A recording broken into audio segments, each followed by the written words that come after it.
para compensar en productos que no tenían nada que ver uno con el otro y que ni siquiera producían. Entonces, el final del artículo lo que van a tratar de ver es cómo es el efecto de estas restricciones generalizadas en todas las ramas industriales. ¿Qué van a hacer? Van a comparar cómo les va a algunas ramas entre en la década del 90 versus la salida de la convertibilidad, del 2003 al 2006. Y luego van a comparar ese periodo con el 2007-2012, que es el de las restricciones más importantes, y por último van a agregar una evolución de las importaciones en el 2013-2014. ¿Qué están buscando con ese análisis? Lo que tratan de ver es cómo es la trayectoria de las ramas industriales en función de su coeficiente de importaciones. Obviamente, a mayor importaciones, digamos, peor la situación. Entonces, ellos van a clasificar en ramas sustitutivas y no sustitutivas, en un primer lugar. ¿Qué son las ramas sustitutivas? Las que tenían un mejor desempeño en los años 2003-2006 versus el promedio de la convertibilidad. ¿Qué implica el mejor desempeño? Que se reduce el coeficiente de importaciones de ese sector.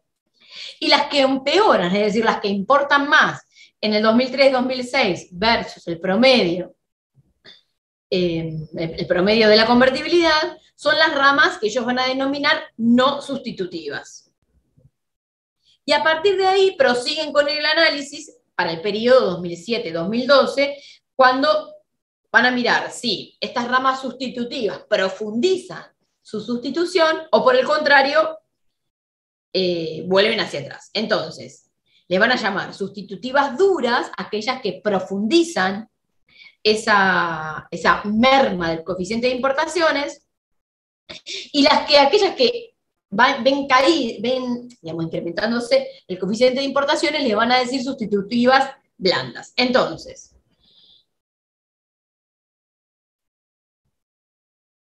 van a clasificar las distintas ramas industriales en estas categorías. Entre las ramas que mejoran más están los productos metálicos no ferrosos, la fabricación de materiales de locomotora, la construcción de barcos y reparaciones, fabricación de hornos de coque, productos de caucho, fabricación de cocinas. Son aquellas ramas que más reducen su coeficiente de importación, aunque ya partían de coeficientes de importación muy elevados y que además son ramas que no son tan significativas en la estructura industrial. Sin embargo, digamos, la contracara, aquellas ramas que más incrementan su coeficiente de importaciones en el periodo 2013-2014 son las maquinarias de uso general y especial. La fabricación de autopartes y los vehículos automotores, también la fabricación de motocicletas y bicicletas. Entonces, las últimas páginas, que recuerden que el examen es a libro abierto, van a poder repasar dentro de esta clasificación cómo se comportan las distintas ramas en términos de su importancia dentro de las importaciones. Luego van a leer a Daniel Steingart. ¿Qué hace Daniel Steingart?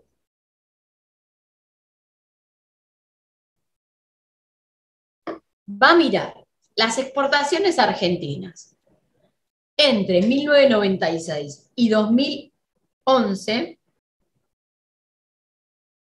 con la premisa de que un mayor contenido tecnológico en las ventas externas, obviamente, siempre que ese contenido tecnológico sea producido en el país y no importado y metido dentro al estilo de la maquila, digamos, va a generar una mejor situación para el desarrollo de largo plazo.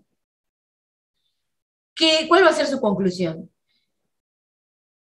Que la crisis de la convertibilidad implicó una vuelta a la primarización de las exportaciones, y que esa primarización de las exportaciones se revierte apenas parcialmente a partir del año 2003. Recuerden, toman el periodo 96-2011, es decir, parte de la convertibilidad y parte de la posconvertibilidad, y su visión es tratar de ver, a partir de una clasificación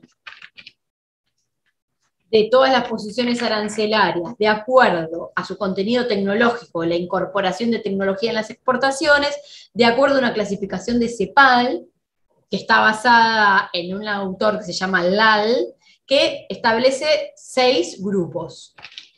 Productos primarios, obviamente los que tienen menos incorporación de tecnología, manufacturas basadas en los recursos naturales, manufacturas de baja tecnología, manufacturas de media tecnología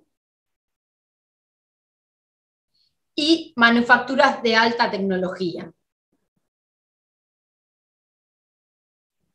Entonces, va a armar un índice, un coeficiente de contenido tecnológico, que es una medida resumen de estas 6 categorías, y que ese coeficiente puede variar entre 0 y 100%. Obviamente, cuando el coeficiente sea 0, quiere decir que todas sus exportaciones son del tipo primarias, es decir, que no incorporan prácticamente tecnología. Mientras que si este coeficiente da 100%, eso quiere decir que todas las exportaciones son del tipo manufacturas de alta tecnología. ¿Qué pone como información de contexto?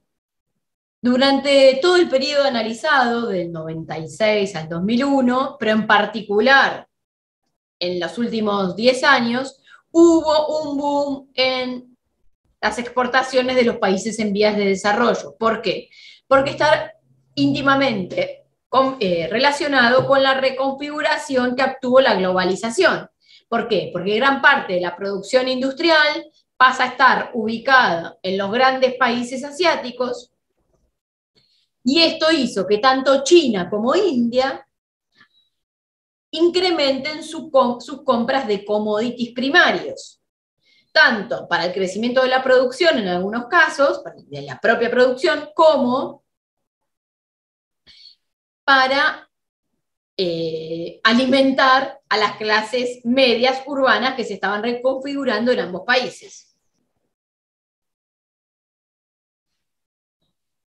Entonces, se dio como resultado un incremento enorme, inédito, de los precios internacionales, que hasta puso un poco en duda, y como tema de debate en el 2008-2009, qué pasaba con los términos de intercambio, ¿no?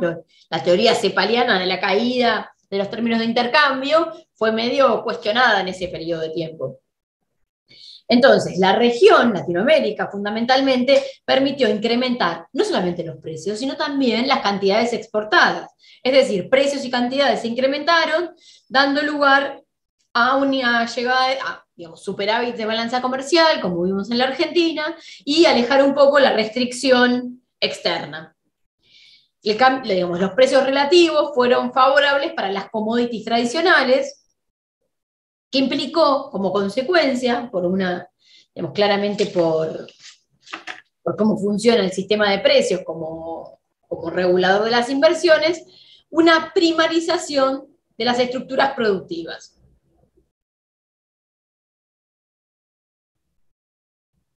Según Steingart, la crisis terminal de la convertibilidad implicó todavía una mayor reprimarización de las exportaciones que recién, digamos, ¿por qué? Por la modificación del tipo de cambio, bueno, lo que ya hemos visto en otras clases.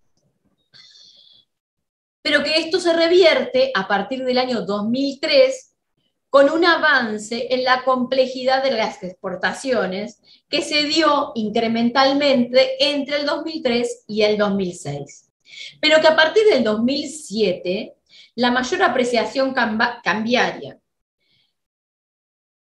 junto con la poca política industrial dedicada al sector manufacturero, más el alza de los precios de los commodities, ¿no? 2007-2008 es el boom del precio de la soja y de un montón de commodities del sector agropecuario, le quitó dinamismo a este proceso de incorporación de tecnología en las exportaciones. Y otra vez, a partir del 2009, la complejidad de las exportaciones empieza a bajar. ¿Qué quiere decir esto? Que vuelve a crecer la primarización. Entonces, en el periodo que se incrementan ¿qué ramas productivas fueron las que hicieron que se incremente el contenido tecnológico de las exportaciones argentinas? Bueno, en un primer lugar, gran parte del crecimiento del componente tecnológico se debió a la importantísimo crecimiento de la industria automotriz.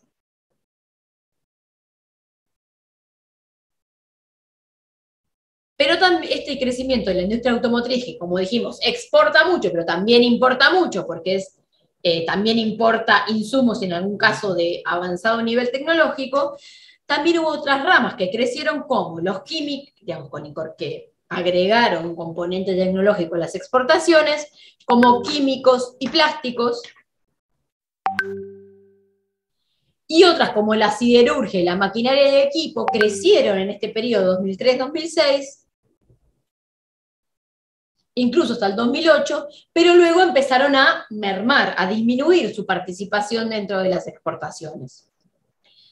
Según Daniel Steingart, además el importante incremento que tuvieron las exportaciones complejas de alto contenido tecnológico, tienen, digamos, no solamente el incremento de las expo, sino también la baja de algunas exportaciones que no son complejas tecnológicamente. Es decir, si suben mucho aquellas complejas y bajan aquellas poco complejas, el índice que él construyó se mueve a favor de la complejidad. Y entre las ramas, obviamente no es los productos primarios lo que bajan exportaciones, sino la importante reducción de las exportaciones de combustible, que él va a considerar como algo con poco contenido tecnológico, casi primarias.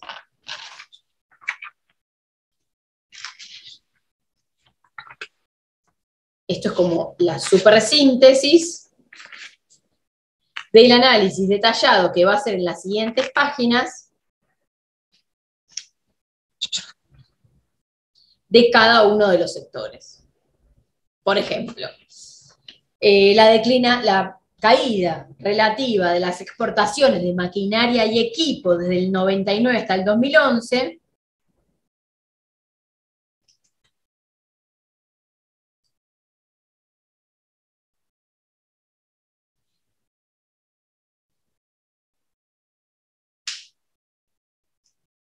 digamos que si bien, no, la declinación no, perdón. La declinación relativa, ¿en qué sentido? Que crecieron las exportaciones, pero crecieron a un ritmo más lento que el conjunto de las manufacturas de alta tecnología.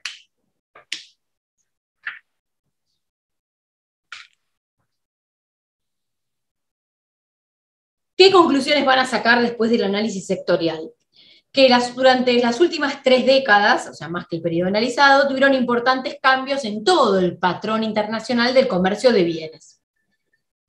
Una de las principales consecuencias de este cambio de patrón tiene que ver con la relocalización de la producción entre los centros tradicionales, Estados Unidos, Europa y Japón, hacia nuevos países o nuevos lugares de localización importante de la producción que luego va a ser parte del comercio de bienes, como China, India y otros países del sudeste asiático. En este contexto, el crecimiento rápido de los emergentes asiáticos generó mayor demanda de materias primas, junto con una mayor especulación financiera por la sobreabundancia de capital en el mundo. Esto dio lugar a una modificación de los precios relativos, que ayudó a los commodities en detrimento de los bienes manufacturados, y aumentó el incremento de aquellas exportaciones de bienes de menor contenido tecnológico, los productos primarios y los productos manufacturados basados en los recursos naturales. Esto, sin embargo, no se dio en todas las regiones. Sí se dio en América Latina, tanto en Brasil como en Argentina.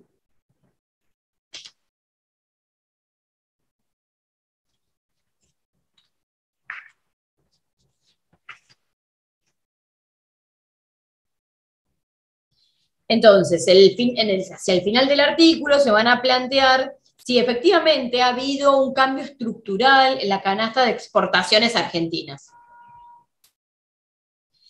Y dicen que en el 2011 esta canasta no era mucho más compleja que la que había en el 1998. Entonces, la recomendación de Steingart es que para profundizar todo este camino de incorporación tecnológica a los bienes exportados, hay que evitar la apreciación cambiaria para que esto no sea un límite por el lado de la política general macroeconómica para ciertos sectores industriales, y que además es necesario aplicar políticas industriales articuladas y sobre todo políticas científicas activas que permitan que tanto los organismos como el INTA y el INTI, distintos tipos de instituciones nacionales y provinciales, tengan más diálogo con el sector privado de manera que sus desarrollos efectivamente se vuelquen al contenido industrial. Y para cerrar esta partecita de comercio exterior, tienen que leer, digamos, más relacionada con el comercio de bienes, tienen que leer el artículo de Javier Rodríguez y Martín González, Rodríguez y González,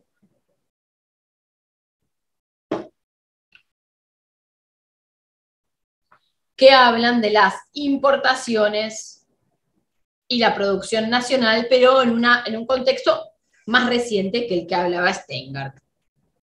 Específicamente, este artículo, estos autores van a centrar su análisis a partir de la asunción del gobierno de Macri y el cambio de política de comercio exterior.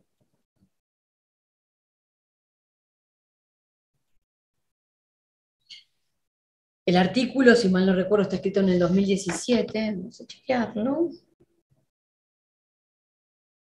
Efectivamente, en el 2017, entonces van a señalar que la apertura de las importaciones es uno de los elementos claves de la política económica del gobierno de Mauricio Macri.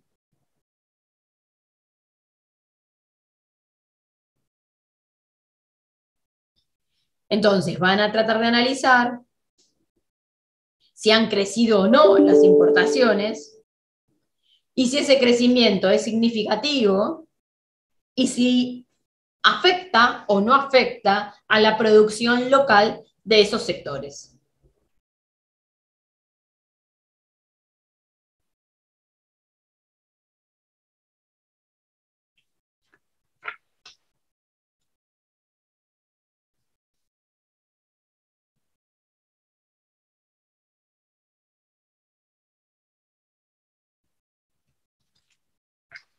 Entonces, van a repasar las declaraciones y las medidas que lleva adelante el nuevo gobierno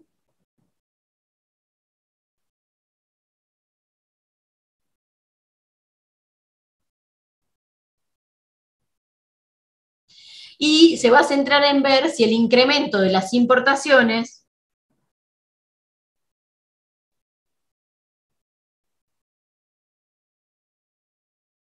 se da incluso o no en un contexto de recesión, de caída de la producción industrial.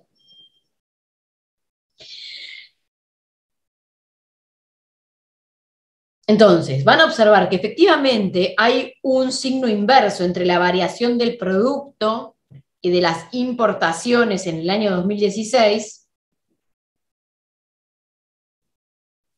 que ellos lo llaman el inicio, la punta del iceberg, para todo un proceso de modificación en la composición de las importaciones.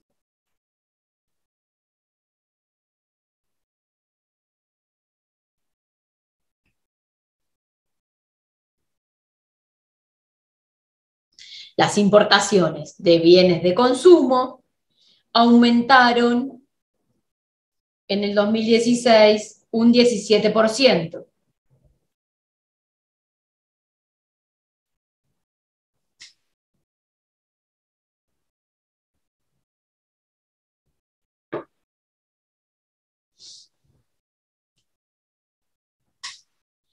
Van a encontrar que las importaciones que compiten de manera directa con la producción local son las que más han crecido. Es decir, no se importan cosas que no se producen, sino cosas que compiten con la producción local. Entonces, de esta manera, el aumento de las importaciones afecta el nivel de producción y el nivel de empleo. Pero, sin embargo, ese incremento de las importaciones junto a la merma de la producción no necesariamente va a generar caída en la rentabilidad de las empresas de ese sector. ¿Por qué? Porque en muchos casos son las mismas empresas las que llevan adelante ese proceso de importación.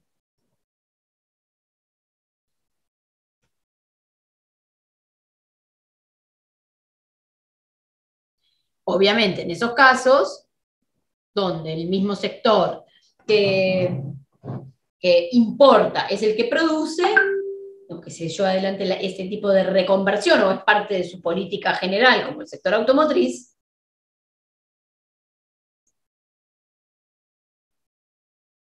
no hay mermas en las ganancias. Pero sin embargo, en otros sectores sí, el incremento de las importaciones va a ir en detrimento, o va a generar pérdidas en las ventas de las empresas industriales del mismo sector.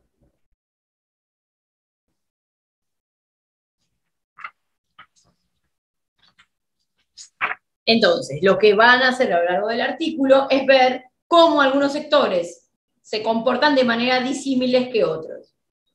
Van a empezar por el sector automotriz,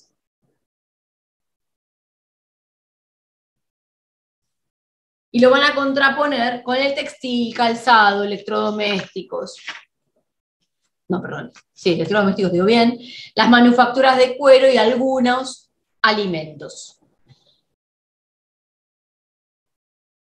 Entonces, en el sector automotriz, en estos 2 años del gobierno de Macri, van a encontrar un aumento de las importaciones con una reducción de la producción local, junto con un incremento de las ventas, es decir, se vendieron más autos en la Argentina, pero cambió la composición entre autos hechos en Argentina y autos importados. Es decir, el incremento de las ventas de autos fue absorbido por las importaciones.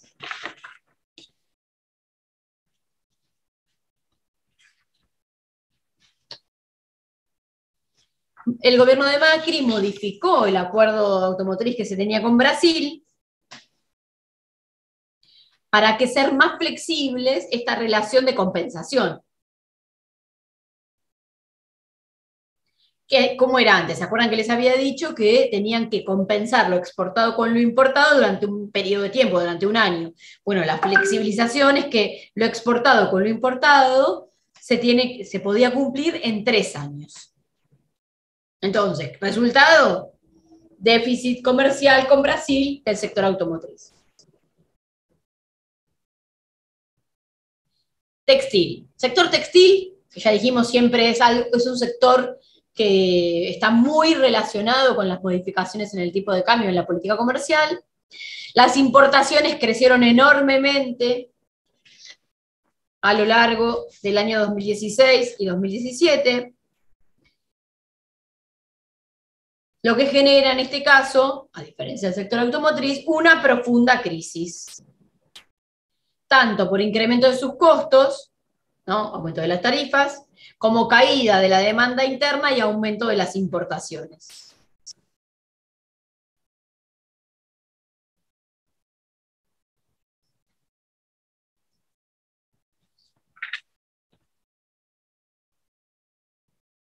Electrodomésticos, situación similar a la textil. Aumentaron las importaciones y cayó la producción local. Con particularidades, este es el término general de los electrodomésticos.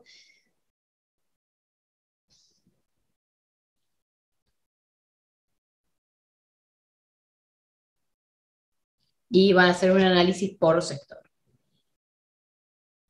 Calzado. Industria del calzado, bastante similar a lo que sucede con el sector textil, es uno de los sectores que van a ver cuando lean el artículo que vimos antes, que son de los que ponen muchas medidas antidumping. Hay una competencia específica con Brasil. Y también las importaciones en estos 2 años afectaron la producción.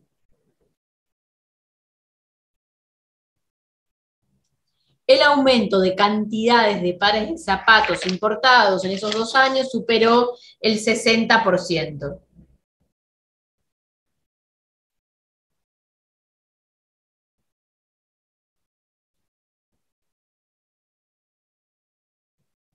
Y esto ha generado, generó en ese momento, no solamente caída de la producción, sino también cierre de plantas, suspensiones de personal e incluso despidos. Un ejemplo es Adidas, ¿no?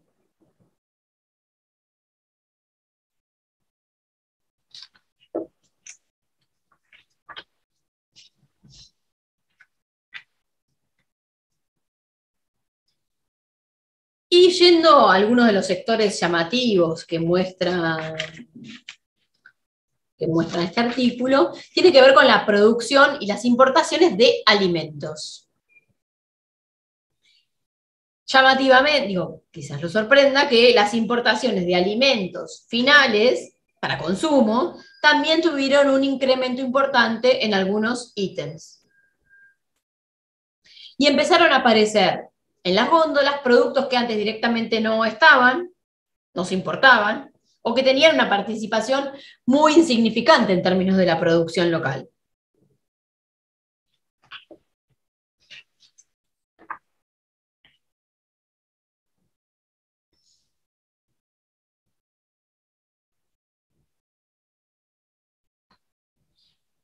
Entonces, ahí van a analizar algunos sectores y, por ejemplo, una de las importaciones que crecieron de manera muy significativa, de manera tanto que hizo que el sector tenga una balanza comercial deficitaria, es el sector de las carnes porcinas.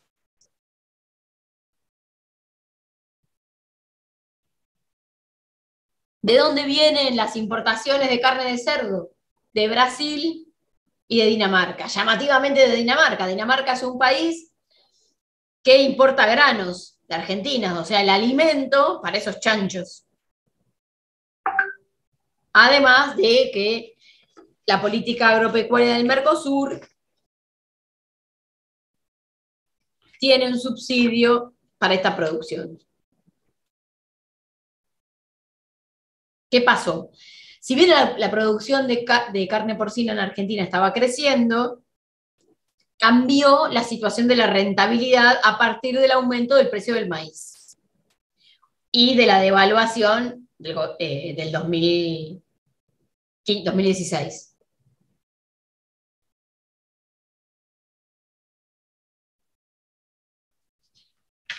Con las frutas también hay importantes diferencias. Por ejemplo, se incrementaron las importaciones de manzanas, mientras que la producción local de manzanas, básicamente desarrollada en el Alto Valle del Río Negro, en zonas de Neuquén y justamente Río Negro, disminuyó.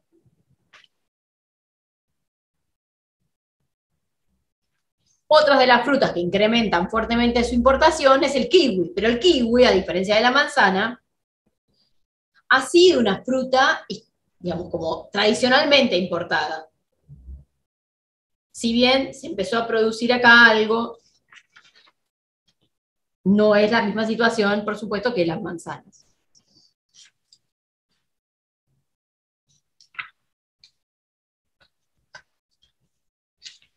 Estoy saltando uno de los sectores que ellos analizan, pero otra interesante es mirar qué pasa con el sector lácteo. Las importaciones de lácteos en el 2016 y 2017 también crecieron mucho. El sector lácteo es un sector que tradicionalmente importa quesos de tipo premium.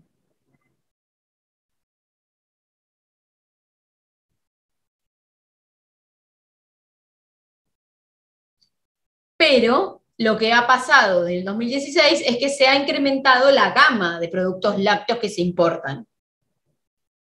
Ejemplo que siempre discutimos, un ejemplo que hemos discutido acá en la oficina, es que el año pasado aparecieron yogures alemanes en Coto, por ejemplo, ¿no? Yogures. Y lo que señala el artículo que estamos leyendo, Rodríguez y González, es el importante incremento de la manteca.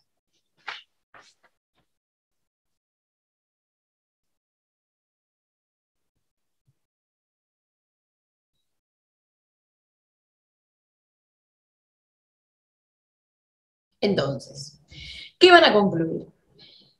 Que en un contexto donde el consumo cae, el incremento de las importaciones de bienes de consumo, de bienes finales, desplaza la producción local, que ve restringida así su demanda por dos vías diferentes, ¿no? Por un lado, por sustitución por importaciones, no de, sino por, y por merma de la demanda. En muchos de estos casos, el volumen de las importaciones es significativo en términos del mercado interno. Y por eso el aumento de las importaciones ha actuado haciendo caer la producción y el empleo de estos sectores.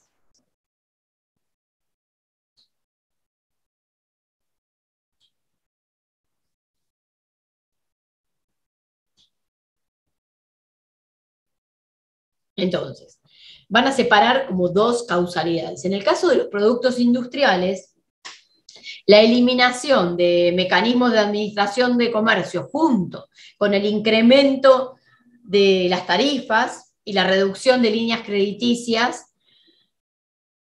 hacen que tengan dificultades el sector industrial para competir con la producción extranjera, con las importaciones.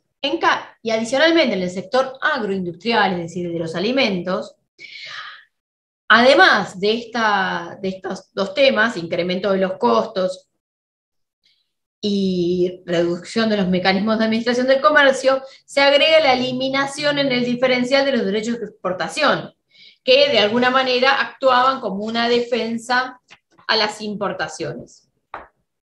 ¿Qué quiero decir con esto? Que, por ejemplo, en el caso de la administración del comercio del maíz, que hacía que el maíz internamente se vendiera a un precio inferior al maíz en el resto del mundo, por los derechos de exportación que existían sobre el maíz, hacía que la producción local tuviera una ventaja a la hora de competir con la producción extranjera.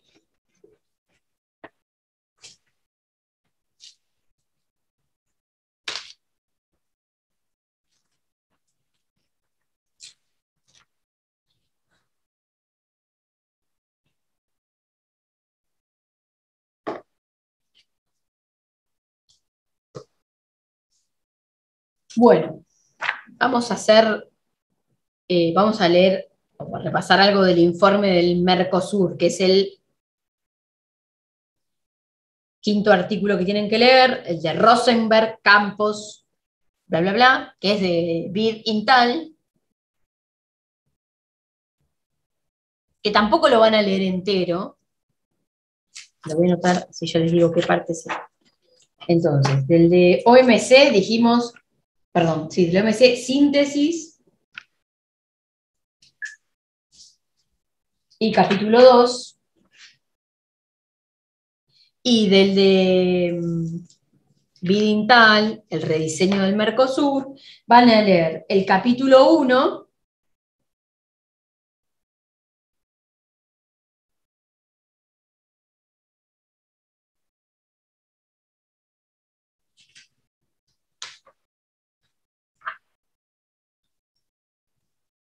el capítulo 1 medio por arriba, habla más del contexto en el que se crea, el resumen ejecutivo,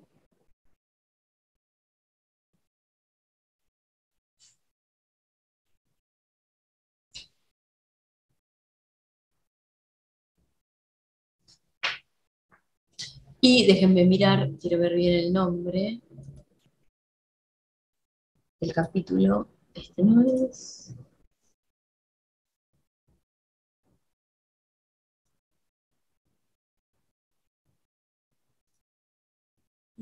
El informe Mercosur. Esperen un segundito. Bien, tal, ahí está.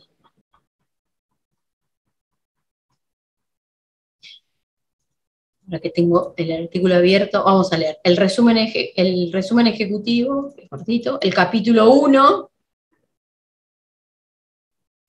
escenario macroeconómico,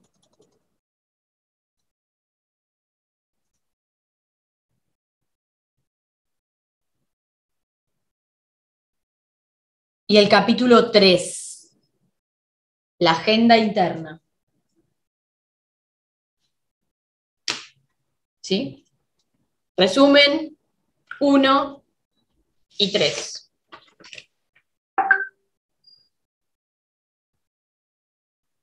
¿Qué pasa? El capítulo 2, que habla del comercio regional, el comercio de bienes y el comercio de servicios, algo vimos con los números, ¿sí? Okay, cómo es la situación de Argentina en relación a Brasil, o al Mercosur en total, pero obviamente que lo más importante es lo que sucede entre Argentina y Brasil en términos de la balanza comercial.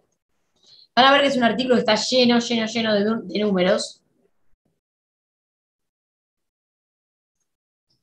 y va a mostrar cómo hay un aumento importante del intercambio de bienes dentro del Mercosur a partir de su creación.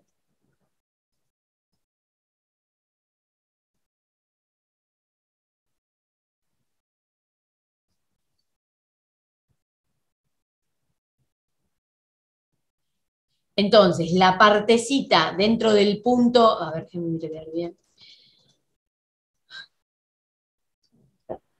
dentro del capítulo 2, comercio de bienes, léanlo, son 5 páginas, de la 26 a la 31, ¿sí? Capítulo 2,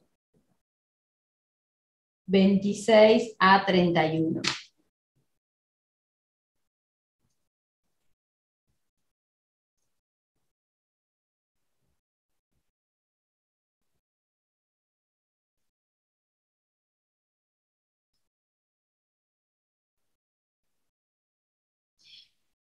Cómo es un poco esta historia del Mercosur, ¿no? Incluso hasta como parte, como yo les decía antes, es más un inicio político que económico, donde hasta no solamente por la posibilidad de enfrentamientos armados entre los países, sino también por temores en términos del desarrollo de la ingeniería nuclear en Argentina y en Brasil fundamentalmente.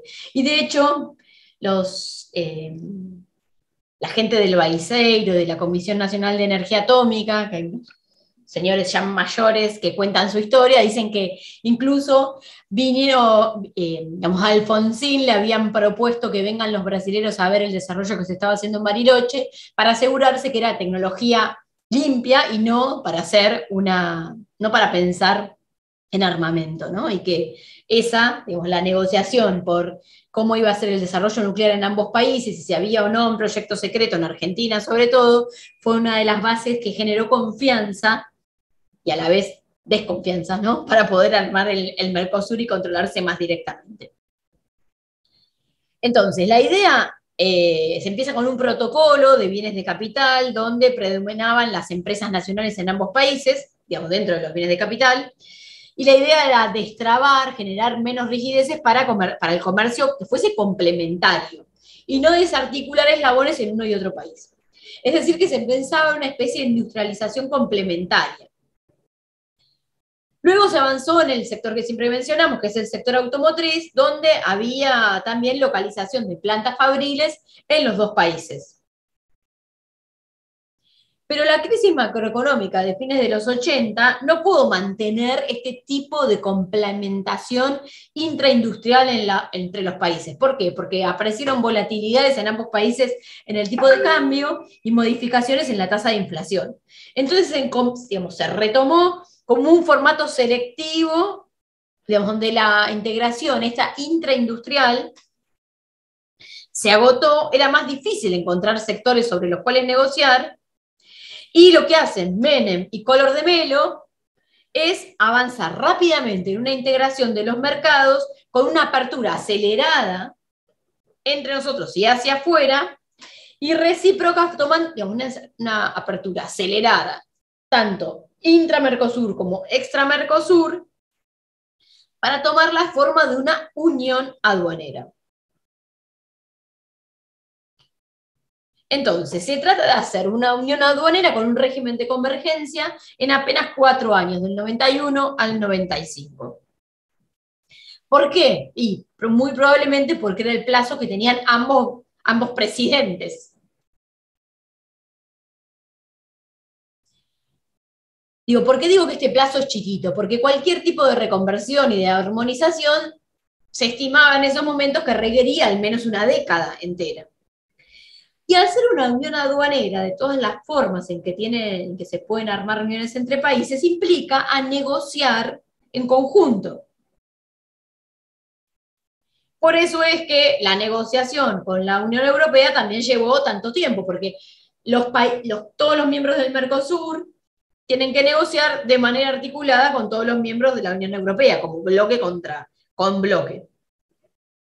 ¿Qué pasó con la estructura arancelaria? La estructura arancelaria se definió en base a la que tenía Brasil, que era la economía más importante. Con una estructura, digamos, ¿y cómo es esa estructura arancelaria, que es la que aún mantiene Argentina? Mayores aranceles a medida que tenemos mayor valor agregado, es decir, limitamos un poco más la entrada de aquellos productos que tienen mayor valor agregado.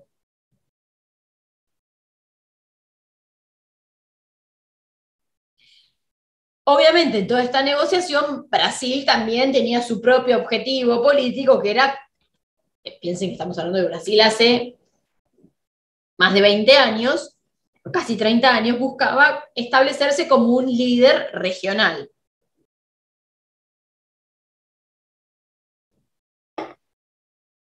El pico del comercio en el interior del Mercosur se da en 1997, más o menos.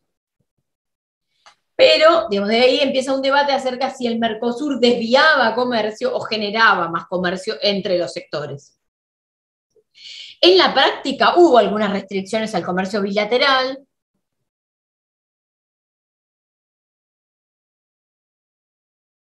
Y la atracción de inversiones, que era otro de los objetivos, generalmente fueron al país más grande, es decir, a Brasil. Y por eso, y hoy eso generó que se ampliaran las asimetrías entre Brasil y Argentina y un montón de políticas que tratan de compensar esas asimetrías. Ejemplo, lo que les contaba la semana pasada del régimen especial que tiene Tierra del Fuego, que surgió por otros motivos, pero que ahora ve como espejo lo que pasa en Manaus. Es una situación también, digamos que es una zona con un régimen especial aduanero. Cuando devalúa a Brasil en el 99, como que se desarma digamos, lo poco que estaba armonizada la macroeconomía entre los países, porque no había cláusulas especiales de atenuación entre esas situaciones. Entonces se vio que el diseño que tenía el Mercosur no era el óptimo. Los últimos años de la década del 90 fueron años donde otra vez la importancia del Mercosur disminuyó y vuelve a tomar importancia a partir del 2003 con Néstor Lula y Tabaré Vázquez.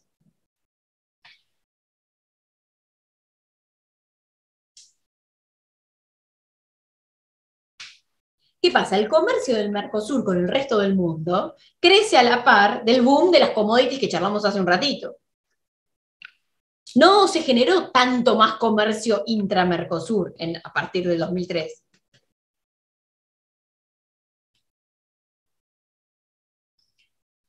Es decir, que de alguna manera se ven algunos límites que tiene el diseño que se generó para el Mercosur, con un esquema bien típico de los 90, bien basado en el mercado y en la inserción internacional,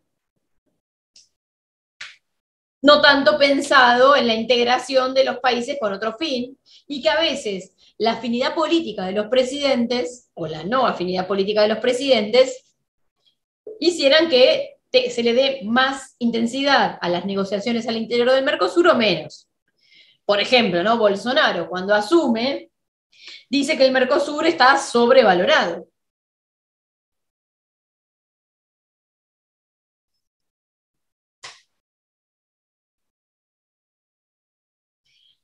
Bolsonaro dice, el Mercosur, si bien fue bien gestionado en algún momento, el PT, el gobierno de Lula, con su contenido ideológico,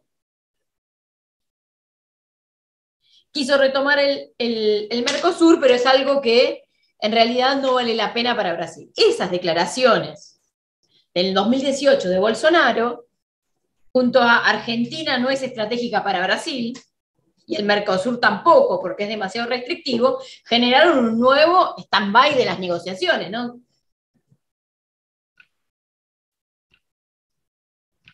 Paulo Guedes, el ministro de Economía, dijo que no querían ser prisioneros de relaciones ideológicas, esto poco antes, que generen las restricciones en el comercio de Brasil con el resto del mundo. Pero bueno, luego con Bolsonaro y Macri sí se termina avanzando en una negociación que llevaba años, que es la de la Unión Europea con el Mercosur.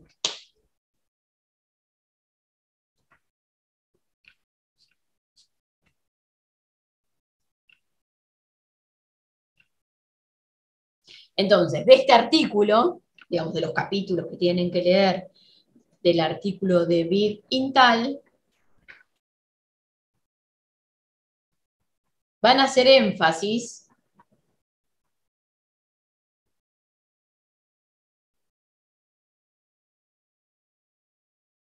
perdón, no les dije resumen, quise decir resumen e introducción, ¿no?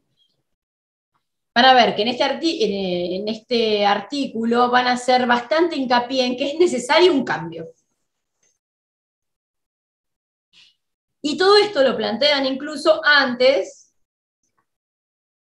de la pandemia.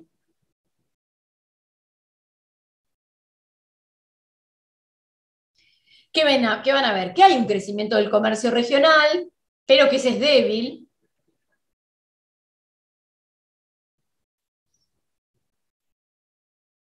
que los flujos de inversión extranjera directa se incrementaron en la llegada del Mercosur, pero que estuvieron focalizados básicamente en Brasil,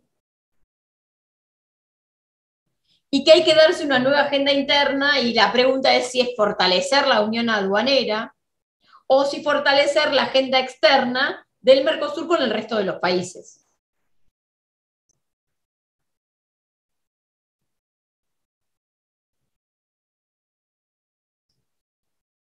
¿Por qué esto? Porque ellos ven que la unión aduanera planteada en el Mercosur no es perfecta, dista de ser perfecta, y que además es ineficiente en términos del desarrollo competitivo. ¿Por qué? Porque hay aranceles elevados, porque hay todavía aranceles altos en insumos y bienes intermedios, y que además ese arancel externo común tiene un montón de huequitos, de excepciones, de perforaciones. Que el relacionamiento del Mercosur con el resto de los países es leve, que hay muy pocos acuerdos comerciales. ¿Por qué? Porque ese mecanismo de decisión que tiene al interior del Mercosur hace que sea lento y que no vaya al ritmo de los objetivos de inserción internacional que pueden tener los países. Y que el espacio intrazona, que era como el beneficio de la unión aduanera, acuérdense, la unión aduanera implica tener casi sin fronteras en términos comerciales de bienes, servicios e insumos y factores productivos, continúa siendo de difícil acceso y con escasa integración, que finalmente sigue habiendo barreras al ingreso de bienes y servicios, que las políticas fiscales y sectoriales en los distintos países son divergentes, que al contrario distorsionan y no generan mayor competitividad, que también hay sistemas de compras en el sector público o de inversiones que son divergentes o con distintos grados de aplicación entre los distintos países. Esto adicionalmente, ¿no?, al problema de la suspensión de Venezuela como miembro activo del Mercosur.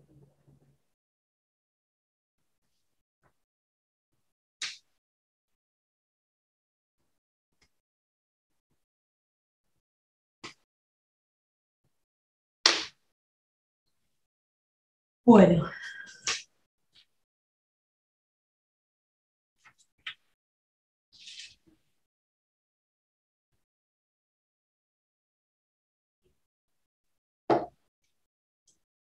Cannabis y Gerchunov. De Cannabis y Gerchunov es un artículo súper clásico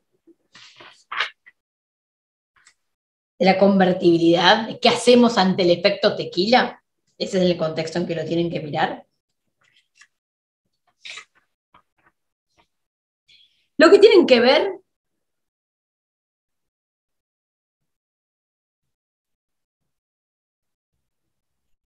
es el planteo que ellos hacen sobre qué hacer frente a un freno en la entrada de capital. ¿Por qué? Porque esas entradas de capitales fuertes contribuyeron a generar mayor demanda agregada local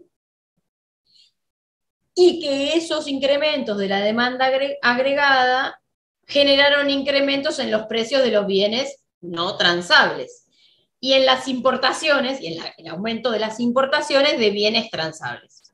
Entonces, si la llegada de capitales extranjeros se detiene o se revierte, como pasó en el efecto tequila, los nuevos precios relativos entre transables y no transables podrían no sostenerse, no ser un esquema de equilibrio. Entonces, ellos a través de un modelo neoclásico de crecimiento usan un esquema de Solow, tratan de evaluar qué se puede hacer frente a esa situación, con 6 esquemas de soluciones alternativas. Va a haber 3 esquemas que los llaman estructurales y otros 3 que son más coyunturales. Sí, una recesión puede generar la baja en los precios no transables. Sí, se pueden mejorar los términos de intercambio a través de una devaluación o incrementándose los precios de los bienes transables. Sí, por el contrario, como una sustitución más estructural, el aumento del ahorro interno puede compensar la merma del ahorro externo. Sí, puede llegar a haber un incremento de la productividad de los factores que convalide esa nueva estructura de precios relativos que generó el ingreso de capitales, o si el desempleo es el parámetro de ajuste.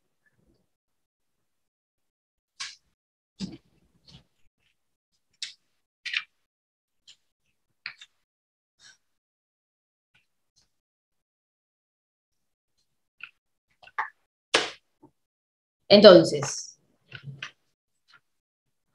van a leer el artículo haciendo hincapié en los supuestos y en las conclusiones, no en la matemática del modelo, que no lo vamos a evaluar.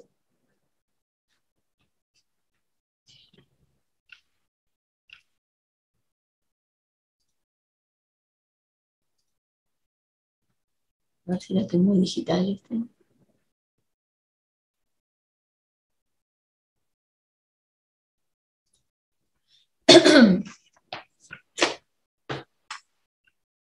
Déjenme un segundito que mirar si tienen.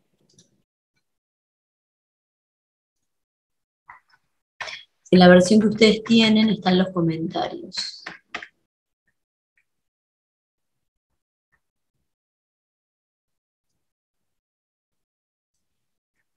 Yo tengo en papel fotocopias de las revistas.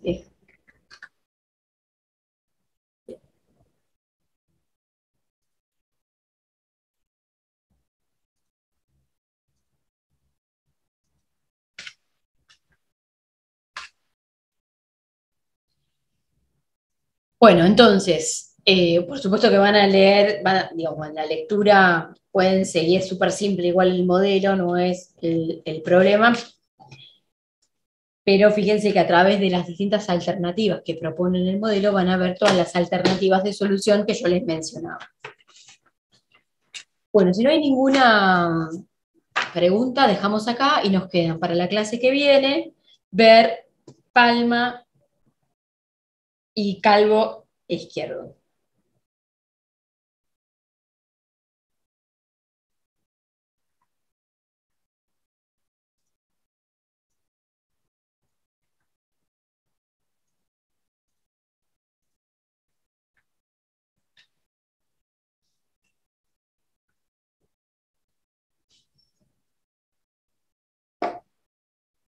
No se pueden mandar por Zoom imágenes, ¿no?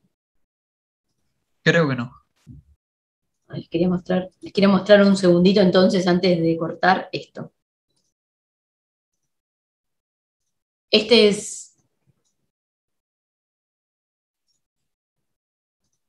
esta es otra forma de mostrar la evolución de la deuda externa. ¿Se acuerdan que la clase pasada vimos que en general se miraba como porcentaje del PBI o como porcentaje de las exportaciones, como para poder ver el repago? Entonces, esto surge de un artículo de la Deutsche Welle con información del Banco Central, parecida, digamos, con información de base parecida a la que les pasé hace un ratito, y acá lo que vemos en cada una de las barras es cómo va cambiando la deuda en términos del PBI, y los acreedores privados son los celestitos, la agencia del sector público el rojo, y los organismos multilaterales y bilaterales el azulcito, ¿no? Ven cómo acá se incrementa tanto el porcentaje del PBI como la participación que hay en acreedores privados, que estos son emisiones, y los organismos multilaterales, donde el FMI es uno. Y en este otro gráfico vemos el monto de la deuda y además el porcentaje del PBI, ¿sí? Digo que obviamente este pico tiene que ver también con las modificaciones que se dan en el PBI y no solamente con el monto total de la deuda, ¿no? Obviamente juegan en la caída del 2009 las dos cosas, bueno, en todos los años, ¿no? Las dos cosas. Bueno, si no tienen ninguna consulta. Ah, Patricio me dijo que les había mandado las notas a los que habían recuperado por mail, yo no las tengo todavía, quedó en que las centralizaba y me las pasaba mañana. Así que si tienen alguien rindió y no les llegó la nota, por favor escriban a Coyuntural y a ICUF2 para que les llegue más rápidamente esa nota.